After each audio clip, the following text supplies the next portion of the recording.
All right. Good afternoon, everybody. This is an intimidating crowd.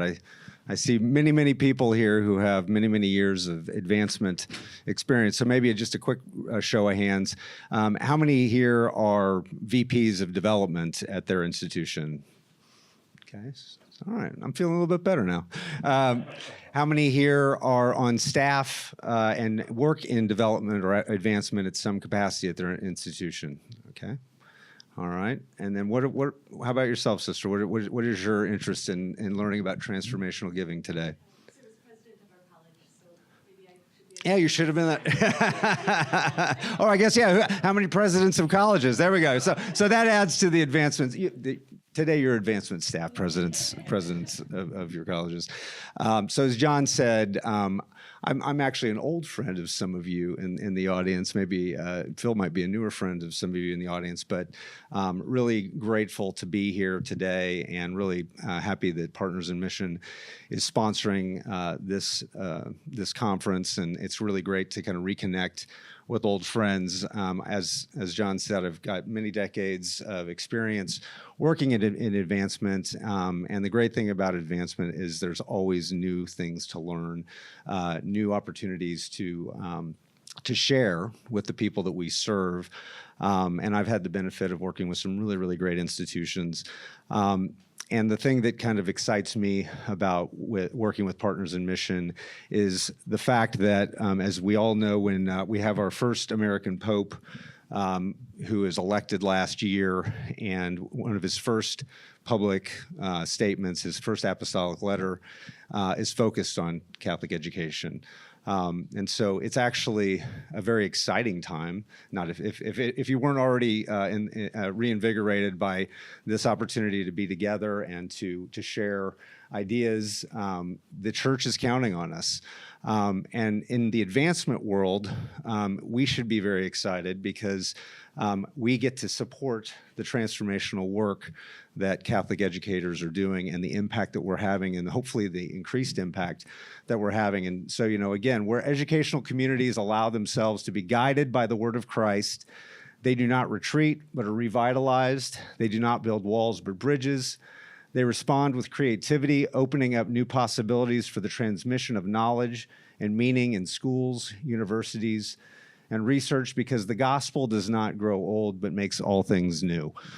And I don't know about the other advancement professionals in the room, but I don't know why God gave me the temperament he gave me, but I've always been shameless in my work promoting the different groups that I've worked for, because I knew I wasn't asking the donor across the table to give me a transformative gift.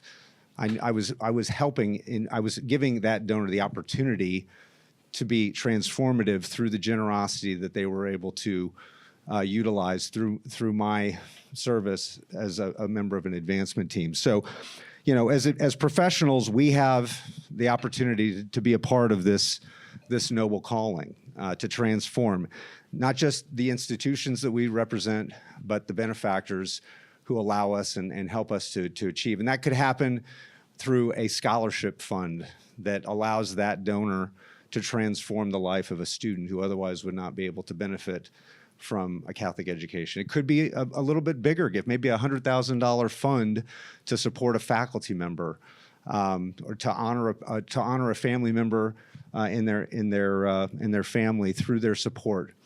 But we want to think even bigger today. We really do.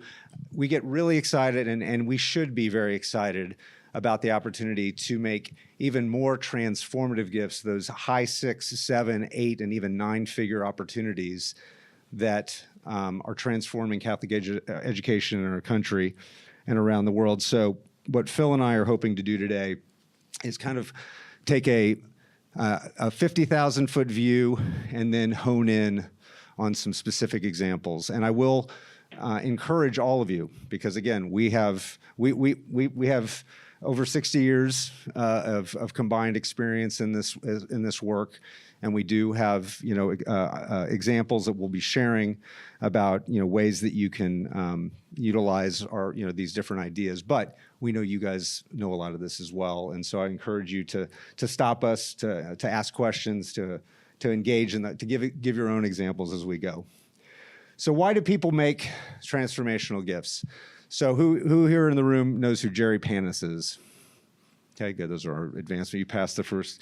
So Gerald Panis was kind of the godfather of major gift fundraising. He's no longer with us, but spent over 70 years helping higher education and other many good causes raise significant gifts and transformational gifts to support their missions. And one of the books that he wrote was called Mega Gifts, and it's a pretty easy read. It's definitely not university level. It's more just kind of telling the stories of different donors that he interacted with over the course of his career, and what he learned from those donors who had made transformational gifts during the course of their lives. And so in that book, he interviewed hundreds of people that he had worked with, and he identified a number of qualities of donors who make transformational gifts.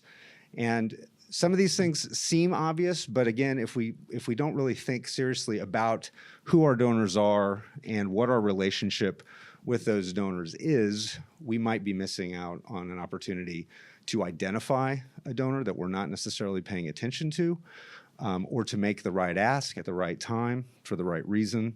And so hopefully kind of thinking about these different qualities, it'll help us frame, when we're looking at the lists of people that we're going to be meeting with over the next 12 months, that we really take a step back and make sure that we've thought clearly about who these people are. What is their relationship? Why do they care? Why should they care about the institutions that we represent?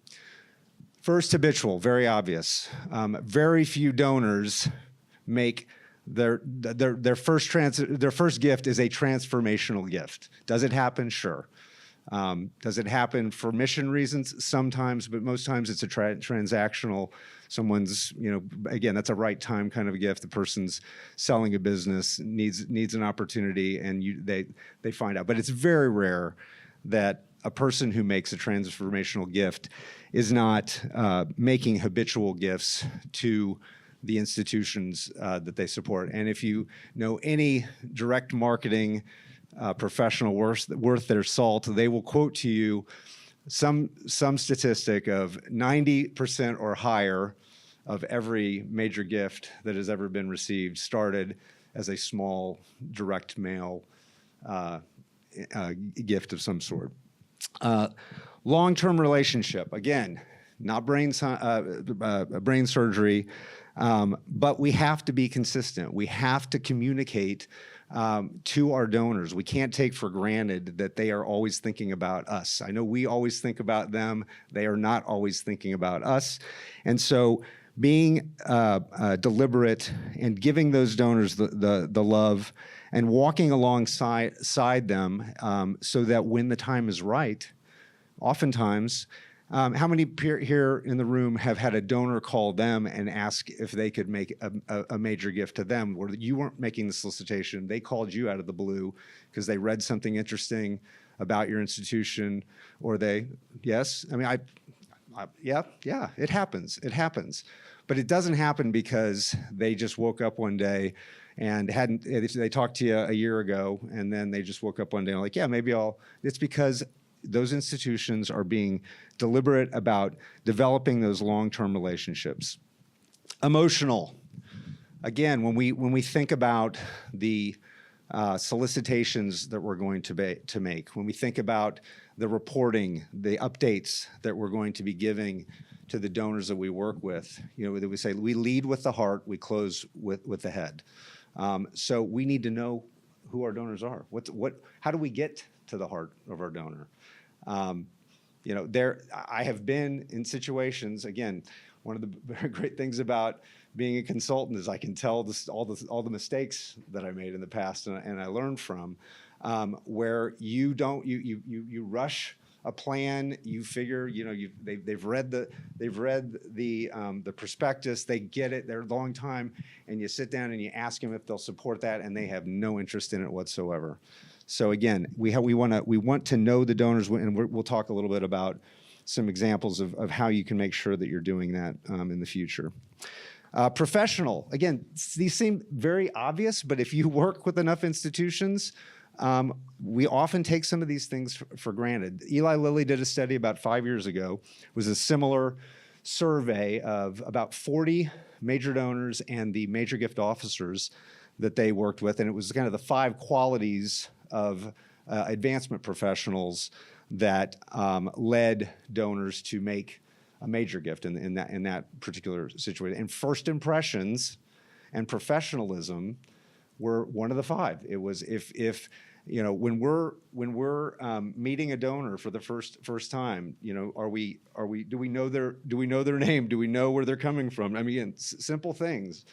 But, you know, do the people in our office know that they're coming and say hello? Do you introduce them to people that they might be interested in if they're visiting your institution for a particular reason, that you get the right people in front of them and that they walk out of there knowing that if they're going to make a significant investment in your mission, that they can trust you to use it well and to steward it well.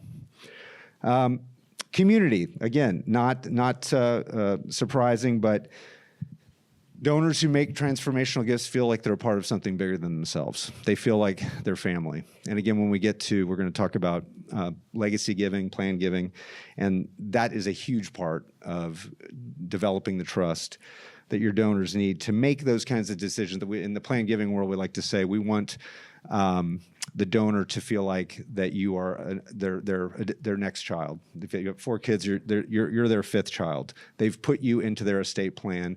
They think that much of you. And so building that sense of community. And then with that in mind, legacy, right? The donors you work with do not know how to teach and pass on philosophy to the next generation. They oftentimes don't know how to provide the formation that they would love to see the next generation, especially now. And we know this firsthand. Our speaker last night talking about how the Catholic schools that he went to didn't need the Cardinal Newman Society, whereas this whole generation of donors, very few of them received a solid, authentic Catholic education. So you are providing them the legacy that they cannot receive from anywhere else. And so when we're talking to the donor at the direct mail level, when we're talking to the donor at the major gift level, when we're talking to the donor from the stewardship level, trying to keep in mind that the ultimate goal from a philanthropic standpoint is to bring that donor close enough to us that they see us as part of their legacy. So how do we get there? Well, and again, this may be obvious, but maybe not to others, because a fully integrated office where we pay attention to all parts. So there, again, maybe your office has a really strong major gifts team, but you just haven't yet built out the direct mail community or the direct marketing community. Or you might be on the opposite end of that spectrum, where you're spending a lot of money, you've got tons of donors, but you just haven't built and spent the time to create that major gift team. And I'm guessing a lot of you, there's some of you in the room, I'm trying to think if there's anybody here that works with me. I work with a couple of Cardinal Newman universities, and one of them specifically in plan giving, but plan giving. And again, I'm going to repeat this a couple times. If you're not talking to your donors about plan giving, you need to start now. If you are talking to your donors about plan giving, you need to talk more. You need to let everyone know that this is a transformative way that those donors can make your mission possible. So we want to help you think through that, not take for granted. And again, kind of looking at those 6 different qualities, your advancement office should represent those qualities throughout the life cycle of the donor, from that initial gift that they make until that legacy gift that we hope that they'll make at some point in the future. So again, your annual fund, your direct mail. You want to, many donors' first gift, as you say, as I said earlier, is a small entry-level gift. When I was at the Heritage Foundation, the DeVos family, Amway, gave millions and millions of dollars to the Heritage Foundation. They've given millions of dollars to many good organizations. Their first gift to the Heritage Foundation was a $25 gift. But because Heritage had a fully integrated office, they either recognized the name when it came in, or they were doing research on their file on a regular basis. So when they identified the fact that Mr. DeVos had made this $25 gift, they made an excuse to be in town within the next 2 weeks and stop by and get a visit. Many donors, when they make that first gift, it's a kick the tires gift, right? And that's another. When maybe 3 years into my career, I got a gift from a gentleman who had a very strange last name, which is why I still kick myself and remember this gift. It was probably a $5,000 gift. I was just getting started. We never followed up. We didn't steward the gift. We never really developed the relationship. Fast forward 5 years, that gentleman with a very memorable and strange name passes away and leaves a $100 million gift to some other organization. So again, every gift counts. When we talk to donors, your $25 gift matters just as much as that $25,000 gift that we're trying to develop. And what does it do? It creates a habit. We want to get that second gift. We want to get that third gift. Again, we're going to be investing much less money into our fundraising effort if we can get if we can retain those small donors. I think the statistic is it costs 5 to 10 times more to acquire a new donor than it does to retain the donor. And so by developing those habits, by providing continuous communication, direct mail, digital, social, we need to be constantly engaging and communicating. We also need to be looking for habits and trends. So some of the best opportunities to engage and move a donor up that donor life cycle is a self-motivated increase. So a donor that has never met a person in your staff, has never been directly asked for a gift, and they gave $500 the first year and they give $750 or $1,000 the next year. If you see that, you want to be looking at those trends in your donor file, because those are people want to do the well screen and see, and hopefully if they're self-motivated and they've got a good well screen, let's go out and meet them and let's bring them into the fold, because it's going to put yourself in a position. And again, all this communication is going to strengthen that long-standing relationship, and the quicker you can get in front of the right donor, the quicker you can move them up that pipeline and that pyramid to get to the point where hopefully one day you'll be sitting across the table from them, talking to them about a transformational gift. Major gifts, again. This is where the relationships really become developed and are solidified. And stewardship is really, really critical to this. So how many here have a person on their staff whose full-time responsibility is stewardship? Okay, well, I hope one of the things that you'll take from this presentation is whether you can do it next year or try to get to the point, you want to get to the point where you have someone at least part-time and hopefully eventually full-time working on being that stewardship representative who's thinking alongside you. You know, we all have to spread ourselves, thin. So having a person who loves whose love language is gift giving, do that as part of the interview. If you get a person whose love language is gift giving, you are going to see your major gift income increase, and that person's gonna easily pay for their own salary. Do you have a stewardship calendar? How many people here have a stewardship calendar? Do you know what that is? Okay. Good.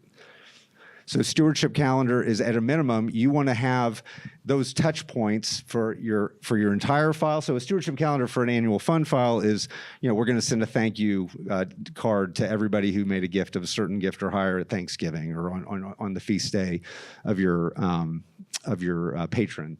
We're going to have the president make a phone call and try to get a visit with your $100,000 plus donors. So having that calendar, having those stewardship practices as part of your office is going to take you to a completely different level and is going to put you in a position where you're going to get noticed by other donors who like to make and have the ability to make transformational gifts, but you're going to be able to be in a position where you're going to be very confident standing across or sitting across that table talking to that donor. Your proposals, are they personal? They're not just kind of on the one hand, yes, they're professional, but hopefully they speak to the donor and why the donor loves your loves your institution. But again, to that professional and that community, bringing them into your family, the donor visit. You should have, in my opinion, you should have the top of your pyramid and your pipeline that you're working to bring closer and move up the ladder within your major gift file. You want to do everything you can to get those donors to come to your campus. And when they get there, you want to celebrate them as friends and members of your family, where you have, your flat screens that say, "Welcome, Mr. and Mrs. Smith, to your university," where you have students who know Mr. and Mrs. Smith and are welcoming them and telling them and sharing, the impact that those students are having, where you share some of the vision of where you would like to see your institution go, even if you're not ready, letting people get into, kind of come into your circle of trust and sharing those. I like to use an adage from a fundraiser that I worked with earlier in my career, and he said, donors give to those things that they help to create.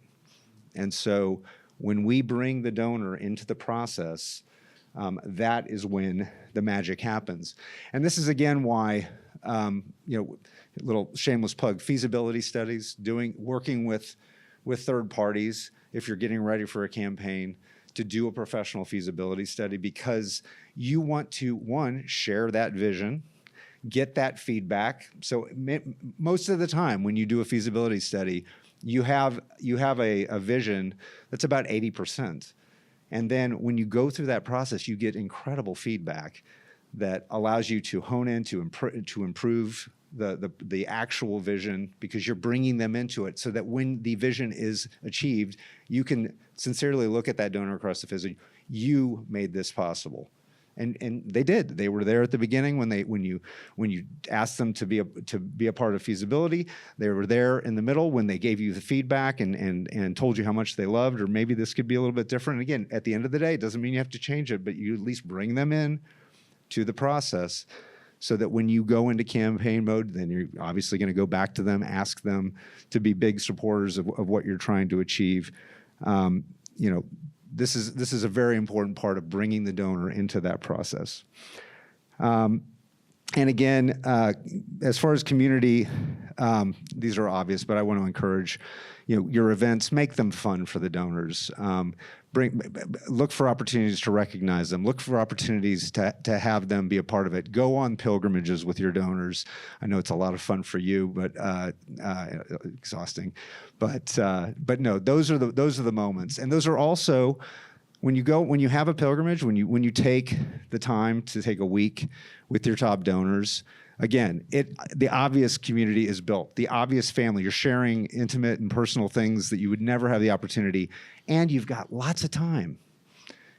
Sitting in front of the Coliseum with a glass of wine, talking about your vision. Those are great investments to help you get to the point where a donor can make a transformational gift.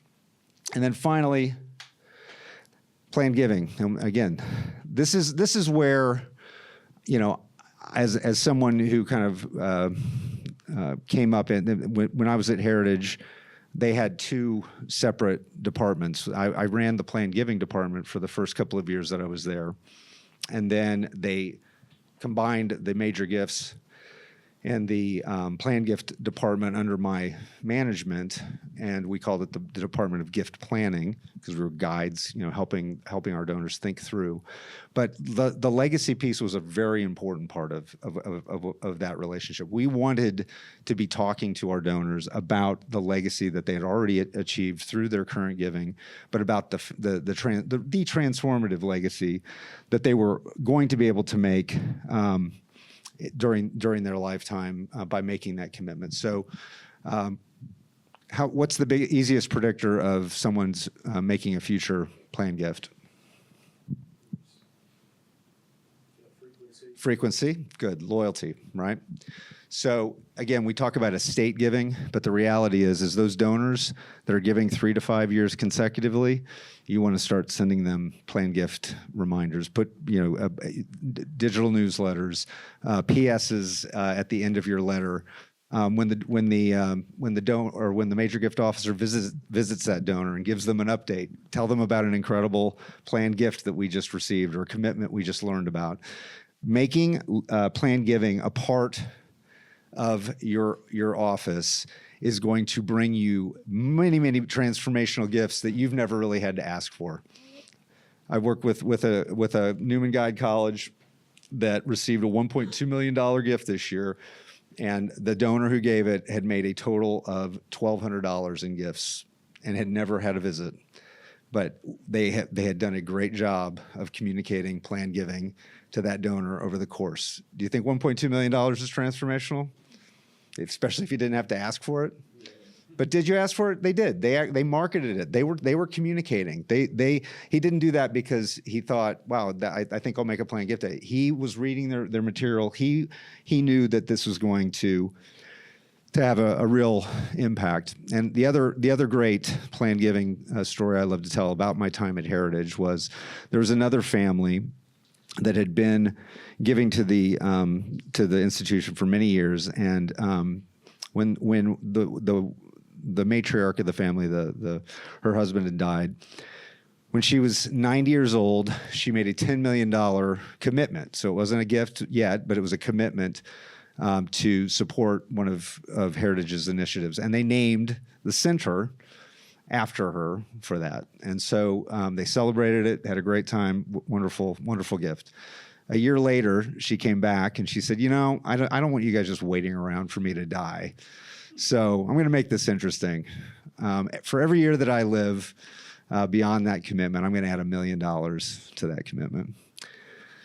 When, unfortunately, she passed and the gift came in, it was worth $27 million. She lived to 107 years old. But how about that for transformational? How about that for an integrated approach to how you do fundraising and how you prepare? So I'll kind of wrap up my comments with just some quick, again, going back to the stewardship and kind of the back end things that when you're talking to your team or when you go back and kind of look at your own practices, what does your advancement operations look like? Do you have a good CRM that you're utilizing, that you're storing data when you go out and you have meetings, when you engage with donors, you're coming back and you're filling that CRM with the information from your visits, you're tagging your donors for the things that they're interested in. Going back to the stewardship plan and calendar, do you have a prompt and personal acknowledgement protocols? If not, you really want to have a team that's putting that together. You want to have that back end that's making your acknowledgement process as personal as possible. And again, documented policies and procedures. I think, up-to-date gifts, most of us have gift acceptance policies, but when's the last time you looked at it? So it's interesting. We as a company, I just happened to be listening to a conversation with somebody in the back end of our office, and they were looking at some of the material that we had on our website, and it was still referencing COVID and stuff that happened 5-6 years ago. So it happens to the best of us. But do you have a gift acceptance policy? If you don't, get one. If you do, review it. Make sure it's up to date. Make sure it fits where you are.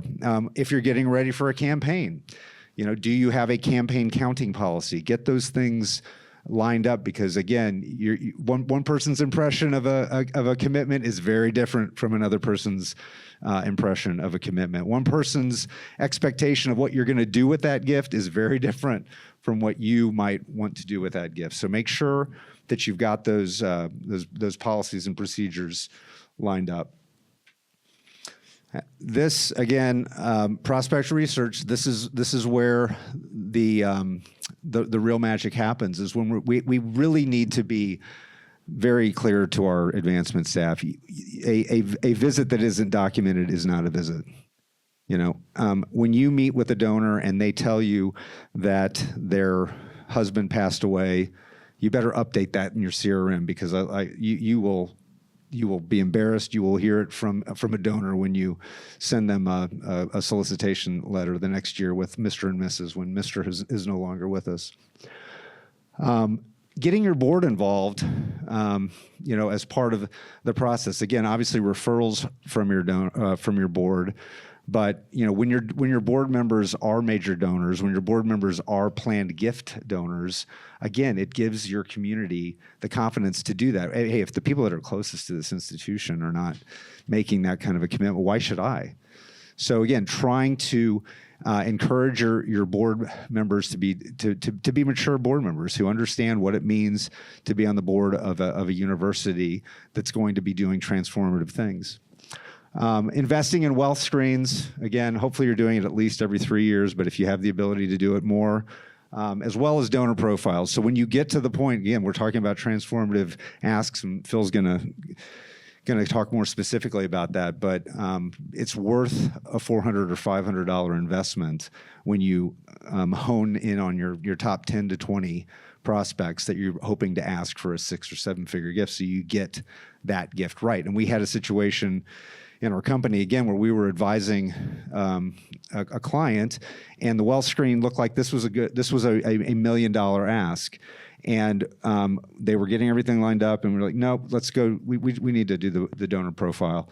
And after doing the donor profile, it was a $10 million ask. So again, there are wealth screens that give you some information, but then investing in a company, we do these things, but there are other companies that do a deeper dive and give you information that'll really help you make sure that when you get in front of that donor for the transformative ask, you're ready to go. Constituent relations, again, segmenting your house file, not sending the same message to everybody, making sure that it's personal.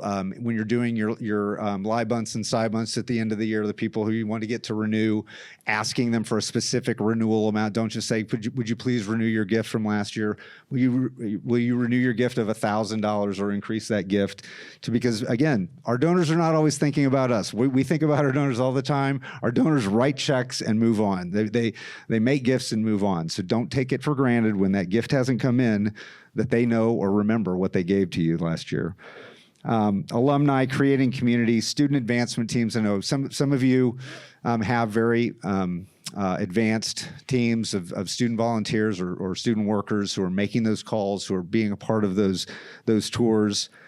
And then I did want to mention, I think alumni parents, especially for a number of the Newman Guide schools, we're not 100-year-old institutions. So we may be limited in the number. Alumni are always the most important to develop and to form to be your biggest supporters long term. But if you're only a 50-year-old institution, your most successful alums, you may only have a handful because your school was much smaller when they went there. You didn't. Alumni parents, though, they're in a different place. They're not in wealth acquisition mode. They're in wealth distribution mode. So if you're not connecting with alum parents, develop a plan, develop a program to get in front of those alum parents so that they can be the ones who can be on your team when you're making those. And then I've already said it 3 times, but it's so important, stewardship. Stewardship is what leads to transformative gifts, and it also leads to the next one, because if you receive that transformative gift, transformational gift, and you don't appreciate the donor who has just done it in a way that distinguishes you from everybody else, then you may not get that next gift. Whereas what you may think is transformational today you may look back in 10 years and go, I can't believe that I thought that was transformational, because that same donor just did that 10x, because we've developed, our vision has gotten bigger. We've grown closer to that donor. We trust that donor trusts us. And now we're in a position to, again, bring those donors into our families, allow them to help us create that Catholic vision that Pope Leo is calling all of us to pursue at this time and at this moment. So with that, kind of having developed your integrated office to set yourself up, let's see where that leads. Thanks, everybody. Yeah, I'm new to this side of the I was where you guys sat for the past 24 years, and now I've been in the consulting for 3 months. And during that time when I was doing fundraising, I closed 10 eight-figure plus gifts. So about a decade or so ago, when I was had closed 5 of those gifts, I started thinking through, well, people think these just happen, but no, there actually were, whether I realized or not, there was a process, and I began documenting and trying to put down what is that process that makes a transformational large gift come through. Now, it was large gifts, but that's relative for anyone. For one of you, it might be $1 million, be $5 million, but these were 8-figure gifts. So this is the first time I've ever shared any of this information publicly. So I really appreciate afterwards, just critique it anyway, upside and down. I also remember when I sat where you are at conferences, I always wanted to walk away with some practical, I got some philosophy, some theory, but some practical. So hopefully you'll get some practical advice out of this. Which is this the... I didn't want to just go over a couple of images here, which I'll come back to in the presentation. So this is St. Patrick's Cathedral, right? I think it started as a $170 million campaign. It might have ended up $300 million. But think about that, $300 million. When you were done, there wasn't an extra pew, right? It was the St. Patrick's Cathedral. So I'm going to talk a lot about the narrative and the image of what what did Cardinal Dolan do, right? America's parish, right? He built this and raised $300 million to restore St. Patrick's Cathedral. And then this is the image of EWTN. We all know all the stories of Mother Angelica.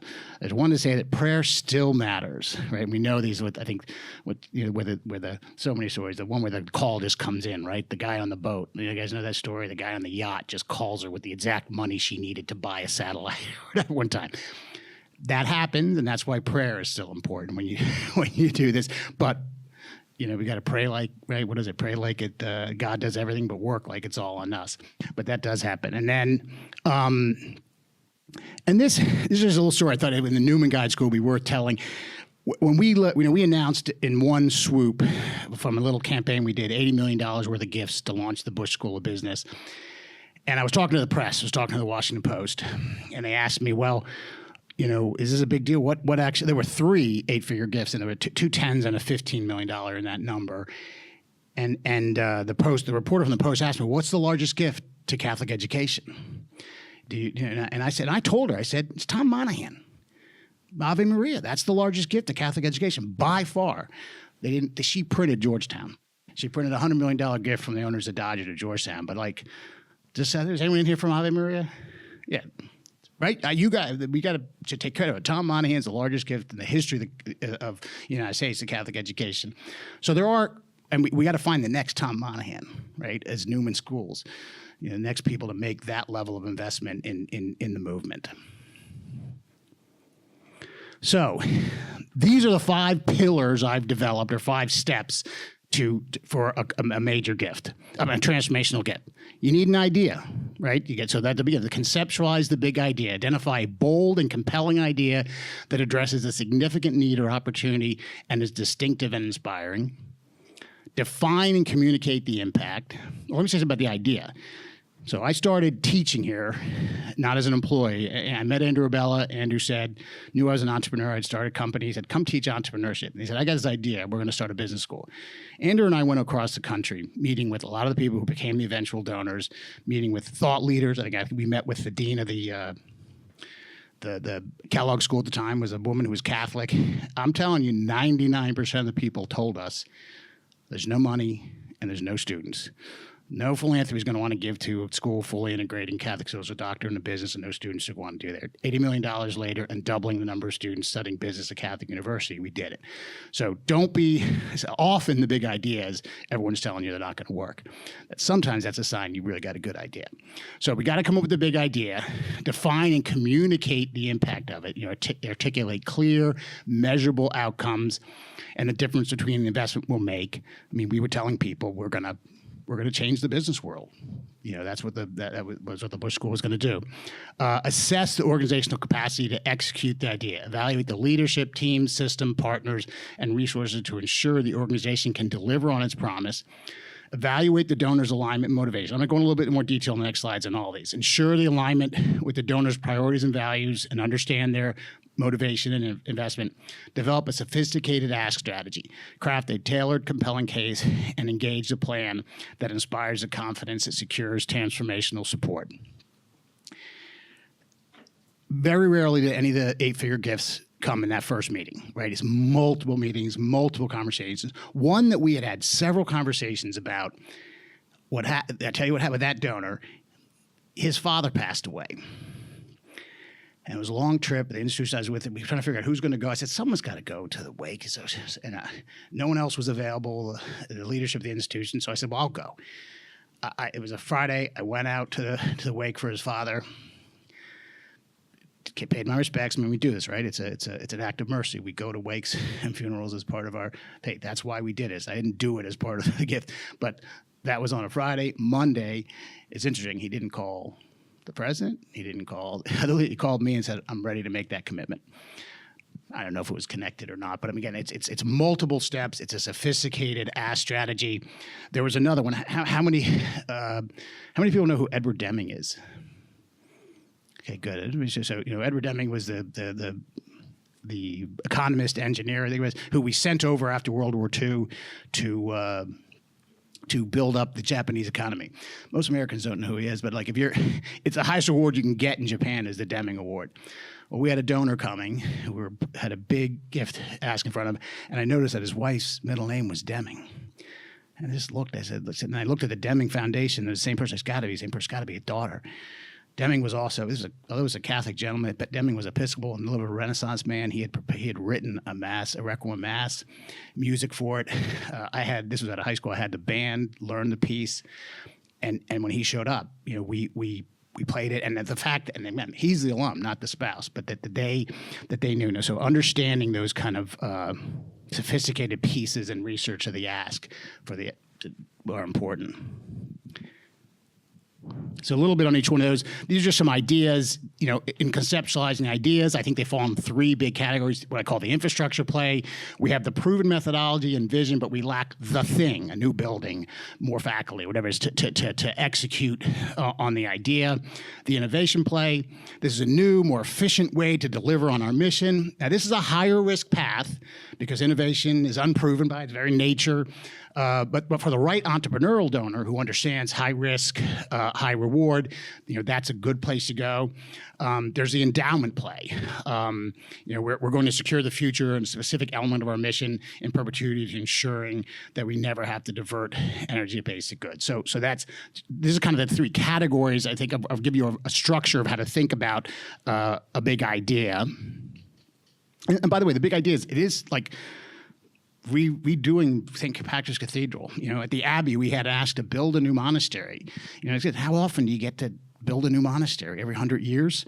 And we talked about, the simple monks living humility. I remember saying to the donor, who hasn't redone their kitchen in 150 years? And literally, the kitchen was in the basement. They're bringing the food upstairs. So I mean, sometimes the big idea is it's how you communicate it and make it the impact statement. Defining and communicating, positioning, clearly articulate why your organization is uniquely qualified and is the only one capable of producing this outcome. Transformational gifts often do have that thing about you're the one who can do it. You're uniquely positioned to do this. I mean, Catholic University for the Bush School, our connection to the church was very important to a lot of donors. That we were uniquely positioned to talk. Actually, literally, although it's the business school, our relationship with the world-class theology and philosophy and so forth is what made us uniquely positioned to be the business school that could fully integrate Catholic social doctrine. Vision over math. Well, the budget must be sound, and the pitch should prioritize, but the pitch should prioritize a narrative showing the before and the after, and what will happen to the world once this gift is realizing. Visualizing the future. Use storytelling to bridge the gap between where the organization stands today and the new reality that this gift will create. Assessing the organization's capacity to execute. This is an interesting one to say. Stay within your orbit. Unless you're NASA, don't ask for the funds to build a rocket ship. This is while transformational gifts represent a major leap, the project must remain grounded in your core mission and strategic strengths. Demonstrate strategic alignment. Clearly articulate how this big idea fits within the institution's long-range and operational plans. It should feel like a natural, albeit accelerated evolution of your work. I look at AI right now. I know everyone transformational donors will pick up if you're just jumping on the latest fad. But if you actually have something to contribute to what's happening in AI, get on board, right? But it's not just don't jump into the latest fad. Provide proof of performance, use past success as a bridge to future potential, highlight similar leaps your organization has successfully navigated in the past. Show unified leadership. For the transformational gifts, they need to know beyond even the president. They're not going to know at the board. The donor needs to know that the pilot isn't flying alone. It's explicitly demonstrate that the executive leadership and the board of directors are fully aligned, having co-developed the vision and commitment over the site. At Belmont Abbey, we launched a Washington campus here. The first step we took before we owned any property and got that done is we got the abbot, the board chair, key donors, flew up here, did a tour, toured Heritage, toured Hillsdale, showed everybody the vision, but it was very key that these donors saw that this how, and we had books, guidebooks, walked through and saw, and that's where anything existed. And we actually looked at some properties. We actually talked about that. They didn't end up being the properties we bought eventually, but just to show the donors the vision, but also the key was that the board people were there and the president, they said that if I'm going to make a big commitment to something like this Washington, D.C. campus, I need to know that the leadership is fully into it. It's not just a pipe dream of a dean or a president. If you take one tool added today, and I'm going to show you an example here. This is probably, I think, the most important one. Evaluate the donor's alignment and motivations. Force rank the interest. I'm going to show you how we do that. Donors often have wide-ranging philanthropic interests. There needs to be intentional and deliberate process of identifying donors' interests and force rank these priorities to ensure your big idea aligns with the number one or number two highest priority concern. A transformational gift rarely happens for a third-tier interest of the donor. Identify the values-based why. Beyond the subject matter, healthcare, the arts, identify the underlying values that drive their actions. Are they motivated by a desire for social justice, a belief in entrepreneurial self-reliance? One of the key donors for our Washington campus here was a Cuban immigrant who was really worried about what's the future of the country and is going to go into socialism, and saw the input that getting to that value that we needed to be talking to the next generation of Catholic leaders in the political world was an important part of getting him connected. Verify the connection. Ensure the big idea is the most logical vehicle for the donor to achieve their personal why. If there is a disconnect between their values and your project, the gift will likely stall at a major gift level rather than becoming transformational. So this is what I mean. This is an example of a force rank system. I changed, these are random projects on the top because I didn't want to break any donor confidentiality. But so we took all the things I just talked about. Is it a big idea? What's the impact? Can our institution execute on it? What's the level of the donor's interest? The numbers in here are the real numbers for an ask that was in front of a donor. I'll explain why I wanted to have actual numbers, but the projects weren't the projects because I didn't want anyone to figure out who it is. But we had 20 people. So we had board members who knew this donor fill this out. My whole team fills out. First, we brainstormed on what are the 4 projects we want to think about putting in front of him. We went to a gift officer who no longer worked for the college but had managed this individual and said, hey, we're thinking about these ideas. Fill out this form. Tell us where you, and this is the aggregate of about 20 individuals. And what I want to point out, so if you look at donors level, and so obviously the lowest score is what we should put in front of him. Right, so you're looking at build a new performing arts center, establish a school of education, build a new monastery, establish a school of public policy. The donor's number 1 was build a new monastery. But we didn't think there was impact. We didn't think we could execute, right? That was like 4 on the average here. When you added everything up, establish a school of education, although it was the donor's 3rd, it was the 4th. It was the lowest thing, the thing that we should rank, because it was the biggest idea by all those people force ranking this, we think it could have the biggest impact, and that it was number 3 in terms of executing. This was a $25 million ask. And it was and again, I would have loved to put the actual items more, but I just didn't want to risk because of a total anonymous situation. But to see this, the key is the intentionality, to actually take the time. There were 2 steps here. The time to think of what are these 4 things that should be put in front of this donor. That's a series of conversations. And then going back to everyone after those conversations, and without sharing any of the results, you want everyone to do this independently, asking them to force rank all those things.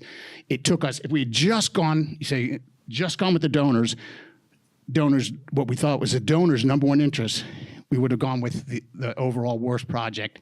And he probably, even though it was his number 1 interest, he would have said, there's not really an impact. I don't think you guys can execute. These are all answered from the donor's perspective. What do you think? They are going to think. So this step, again, this happened organically in the first 8-figure gifts. And then I started doing this intentionally on the next 5. And it really made a huge difference.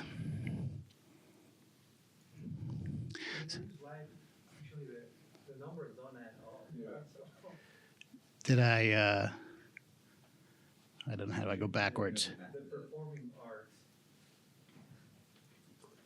arts. Back. Did I transport them wrong? Where? School of Education. School of Education is 9, yeah. See, I probably just copied it wrong but you get the idea. You want to, I mean, it's not, we're trying to put a science to what is ultimately an art, but I think it does, the key is when you start talking to everyone and try to do you do this in consulting, you put everyone force rank this on the wall, it will shift where you're at with someone. So which one didn't add up? School of Education, is it still? 39. Yeah, that would be 9. So that means we actually went with Pavilion Performing Arts Center.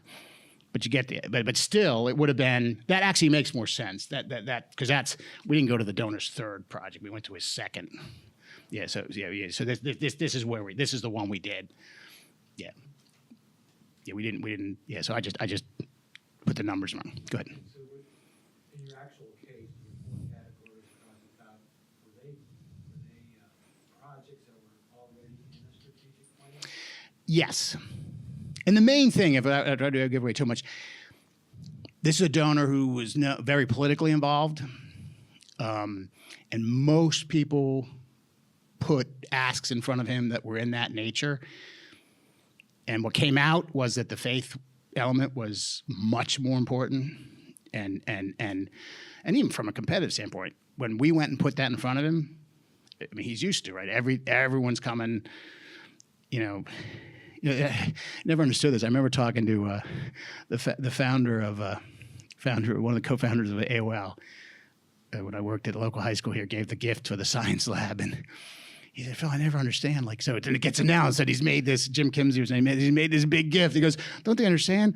I have less money after I made the commitment. Why does everyone keep coming? I just did a science." Everyone, right? Everyone's, "Oh, Jim Kimsey does science labs." And like he said, literally, I got like 100 solicitations for science labs after it was announced that I did the science center for you guys. He goes, so that's the other thing we did. I think the donor just is so used to everyone was going to him with the political, conservative, libertarian thing. And we walk in with a total faith play.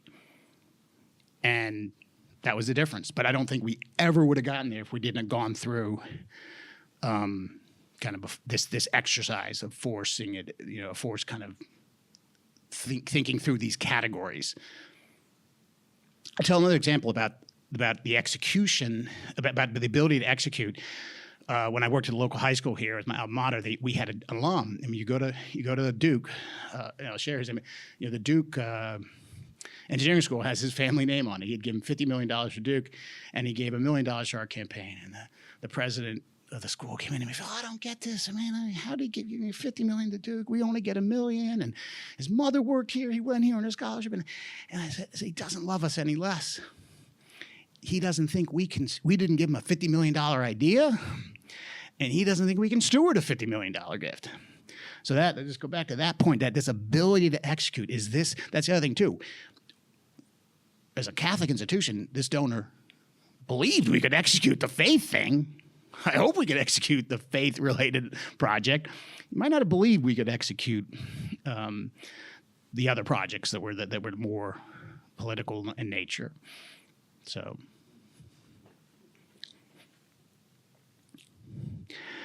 back to just finally the ask strategy. The pre-ask. It's often with a big gift. A trial balloon. Introduce the scale and scope of the request well in advance of the formal meeting. The trial balloon sets the stage, allows for initial reaction, eliminates surprises, ensuring the donor mentally prepared. I mean, you're putting a transformational major gift in someone, they shouldn't be hearing that you're in that range. The first time they're hearing that shouldn't be the ask, the official ask. A team approach orchestrates small group of natural partners, influencers, board members, visionaries who carry significant weight with the donor. This team approach provides social proof and helps weave more comprehensive narrative impact. One of my favorite stories there at Johns Hopkins, they had a woman, they wanted to get a major gift towards a botany program, and they introduced her to the groundskeeper at the campus.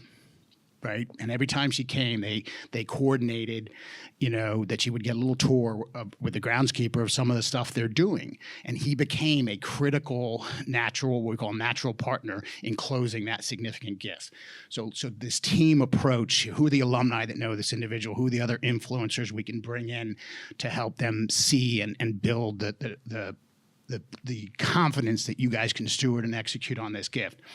Co-creation through proposal sharing. Share a customized draft proposal with the donor before the official ask. This deliberate pondering period allows the donor to offer input, suggesting refinements and the ultimate feel of sense of psychological co-ownership of the project. For our Belmont Abbey's Washington project here, we have it was a 20-page thought paper, so really on what we wanted to do in Washington, D.C., and we shared that with all the key donors, got input with them. I have documents that they never took the word draft off them. Just shared them as draft, because it invites them to say, look, we don't know exactly what we're doing, we want your input. And then what I call the collaborative conflicts. By inviting the donor to provide feedback on the draft, the final solicitation becomes a confirmation of a plan you have built together rather than a cold pitch for funds. But it's kind of this intentionality of the ask and the process through the ask is really the main theme there.